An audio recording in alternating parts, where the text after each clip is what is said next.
السلام علیکم ورحمۃ اللہ وبرکاتہ۔ معزز سامعین اکرام، آئیے آج کی اس ویڈیو میں آپ کو چند باتیں بتاتا ہوں دیوالی کے موقع پر جو اکثر و بیشتر مسلمان سوالات کرتے ہیں، اس کے جوابات دیتا ہوں۔ پہلا سوال تو یہ ہوتا ہے کہ کچھ لوگ دیوالی کے موقع پر پٹاخے پھوڑتے ہیں، اس کو یہ کہہ کر جائز ٹھہرانے کی کوشش کرتے ہیں کہ اس سے ہندو مسلم میں بھائی چارہ بڑھے گی، آپسی نفرت ختم ہوگی۔ کیا آپسی نفرت ختم کرنے کے لیے ایسا کرنا شرعاً جائز ہے یا نہیں ہے؟ دوسرا سوال یہ ہے کہ دیوالی کے موقع پر مبارکبادی دینا کیسا ہے، جائز ہے کہ نہیں ہے؟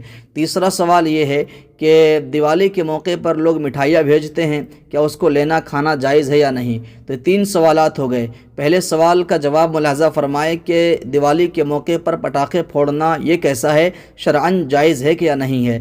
تو پٹاخے چھوڑنا یہ آتش بازی میں داخل ہے، غیر قوموں کی رسم ہے۔ ہمارے رسول پاک صلی اللہ علیہ وسلم غلط رسوم کو مٹانے کے لیے تشریف لائے تھے۔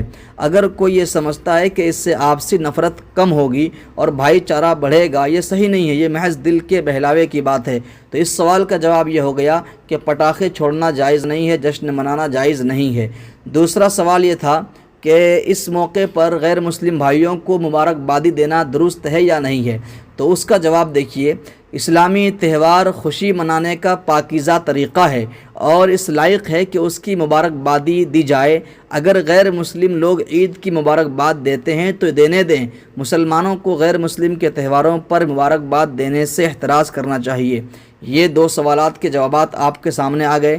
تیسرا سوال یہ ہوتا ہے کہ کیا اس موقع پر اگر وہ غیر مسلم بھائی مٹھائی دیتے ہیں تو کیا اس کو کھانا، اس کو لینا جائز ہے کہ نہیں ہے؟ اس سوال کا جواب یہ ہے کہ اگر یقین ہو جائے کہ اس میں ناپاک چیز کی آمیزش ہے یا دیوی دیوتاؤں کے نام پر چڑھائی ہوئی ہوتی ہے تو اس کو لینا، اس کا استعمال کرنا جائز نہیں ہے شرعاً۔